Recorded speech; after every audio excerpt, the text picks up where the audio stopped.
Hi guys!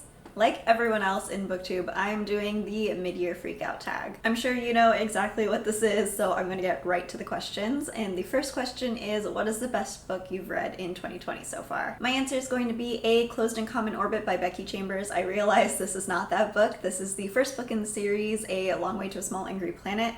This is the first book in the Wayfarer series, and the book that I'm using for this prompt is the second book in the series that I read this year, and I loved it so freaking much. It was so good. It's the only book that I've given 5 stars to that I hadn't read previously. The only other book that I gave 5 stars was Coraline, but again, I've read that in various other forms, so I don't really count that. And out of the 40 books I read this year, A Closed in Common Orbit was really the only 5-star. This is a series of companion books, so A Closed in Common Orbit follows 2 of the characters from this book, and they don't technically need to be read in order, but I would suggest you read them in order because the second book will spoil some of the things from the first book. This first book follows a group of humans and aliens traveling through space, and it's really more of a character study than a very plot-focused book. It's so calming and wholesome, and while I enjoyed this first book, it wasn't my favorite, but the second book I absolutely loved. There was nothing wrong with that book. I don't know why I loved it so much more than this book. I think maybe because you're following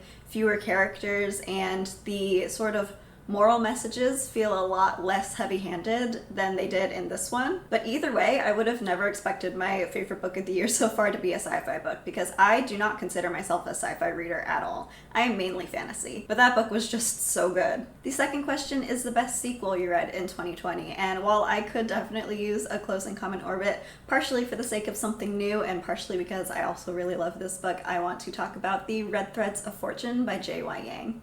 This is the second book in the 10 series, which is an Asian fantasy, I would say kind of steampunk, kind of grimdark. It was much darker than I was remembering or anticipating, but I really enjoyed the second book in the series. I connected to it much more again than the first book.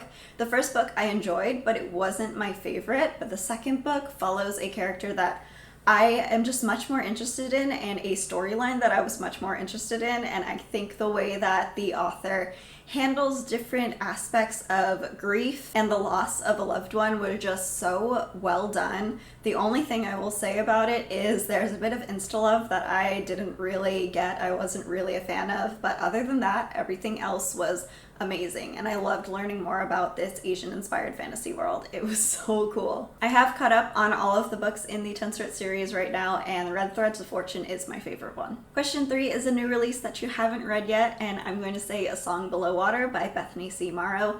This looks so amazing. I love mermaids and sirens and anything to do with the ocean, so I will automatically pick up a book because of that. But also it's set in the Pacific Northwest, which is where I'm living right now, and it has a Black main character, so I am just so excited to read this. I am ready for it. Question 4 is your most anticipated book for the second half of the year, and I will say The Burning God by R.F. Kuang. This is the 3rd book in the Poppy War series, and I am currently reading the 2nd book right now, The Dragon Republic.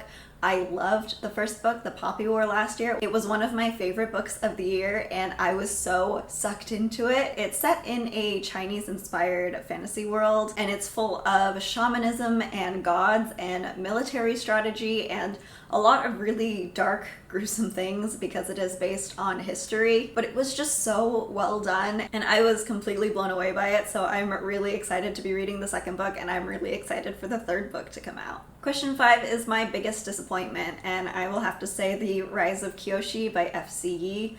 I wanted to love this so badly. It's set in the Avatar: The Last Airbender universe, and it follows one of the previous avatars, Kyoshi, who is like the warrior queen, and she was so incredible in the show, and I was so excited to learn more about her, but unfortunately, I just didn't get along with the writing style. I love the world, I love being back in the world and exploring more of it in a different time period because it's before the start of the show. So that was really interesting for me to see, but I just couldn't stand the writing. The dialogue I thought was really cringy, the sort of plot pacing was really weird, the plot itself was weird, like events were happening that didn't really make much sense. A lot of the characterization was really obvious, like you could tell who was the bad guy from the start, and none of the emotional beats really hit home because it just didn't really feel real, and it felt just so young, which I guess can't really be a criticism because it is a YA book. It is written for a younger audience. I was just hoping to get something a little bit more nuanced and a little bit more adult. But that's just a personal preference. That's what I enjoy reading. So I can see this book working for people, but it was just so sad to me because I wanted so much more. Question 6 is the biggest surprise, and for sure that was Pride and Prejudice by Jane Austen.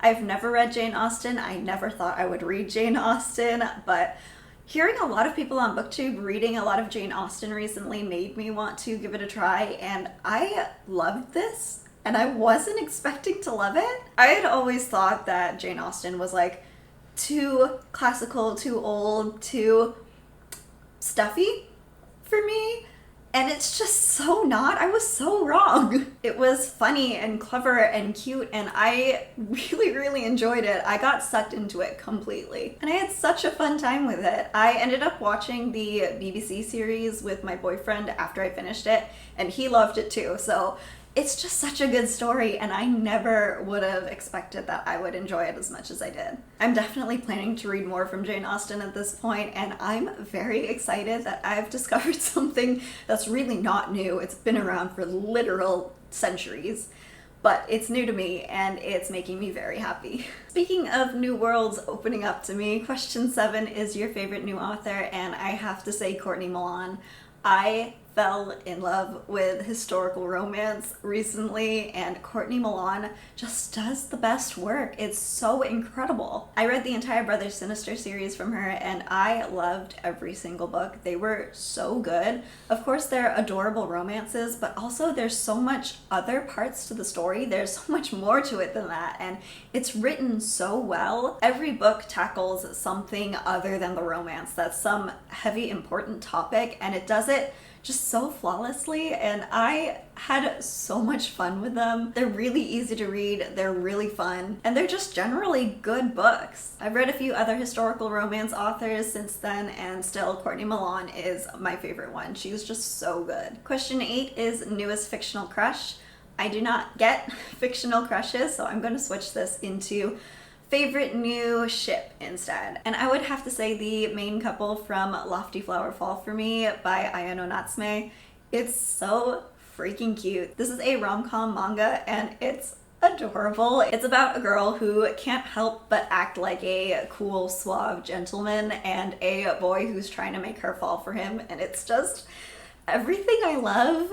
Honestly, it's so funny, it's so adorable, the characters are so much fun to watch, and I love the relationship between those two characters. I think they work so well together, and they just make me happy. That whole manga makes me happy. It is my perfect combination of things in a manga. I need more people to read it because I loved it so much. It's on the Crunchyroll manga app. Please read it, it's so good. Question 9 is newest favorite character, and I have to go with Tristan from Fortress in the Eye of Time by CJ Cherry. This is the first book in a fantasy series about an old wizard who hides away in his tower, and he brings to life a shaping in the form of a man. And that man is Tristan, and I love Tristan so much. You see how he goes from being this really naive new creature in the world to slowly learning about how the world works and the difference between right and wrong and what he wants to do and the decisions that he wants to make for himself versus what other people are trying to get him to do or what other people have told him he should do. There's so much growth and so much discovery in Tristan's character through this book, and I loved watching it. He is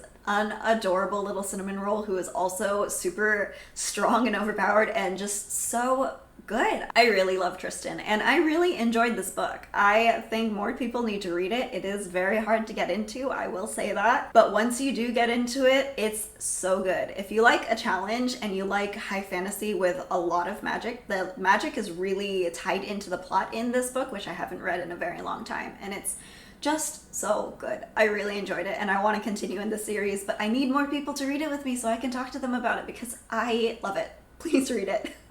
Well, considering my light decided to die again, I guess I'm going to take a break while it cools off. I need new lights. So question 10 is a book that made you cry, and surprisingly all of the books in the Brothers Sinister series by Courtney Milan I was not expecting to cry in a historical romance, but every single one of them made me cry. So that was pretty shocking. But then again, I cry really, really easily. Another one that made me cry was A Closed in Common Orbit by Becky Chambers. I was reading the end of the book and sort of like talking to my boyfriend at the same time, and we were laughing about something, and then I read the last couple pages of the book, and when I finished, I was just like silently bawling, and he turned and looked at me and he was like, "What happened?" I was like, "This book is so good, but also so sad."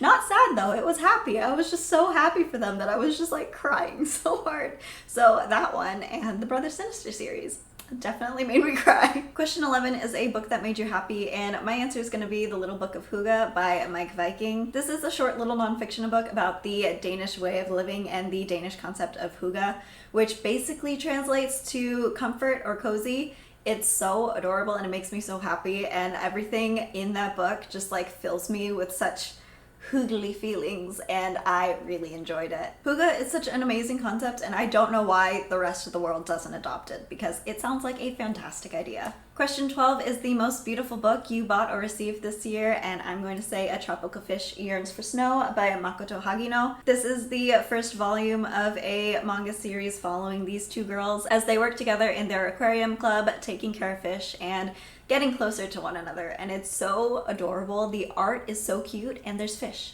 there's aquariums, and it's beautiful, and I love it. Like, look at this page. Oh, let's see.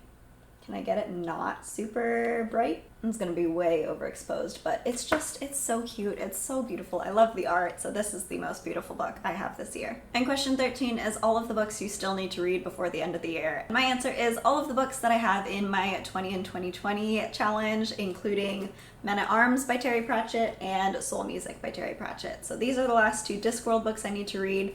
There are another 5 books that are continuations of series that I need to read. I just recently did a reading challenge update video, so I will link that if you want to know the other 5 books that I need to read before the end of the year. And that's it for the mid-year freakout tag. I feel like my reading this year has kind of been all over the place. I was basically in a slump since the end of last year, and it's only in June that I started really reading a lot. And the books I'm picking up as well were kind of a mixed bag. Again, I only had 2 5 stars, and one of those books was something that I've already experienced before. So that's not the most promising. I'm hoping in the second half of the year I get a lot more 5 stars, which I mean is pretty obvious. That's pretty much what everyone wants. No one wants to be reading bad books. We all want to be reading 5-star books. So hopefully that becomes more true in the second half of the year. Let me know how your reading went. Link me your mid-year freakout tags because I know everyone's doing it and I'm watching as many as I can. But that's it, and I will see you later.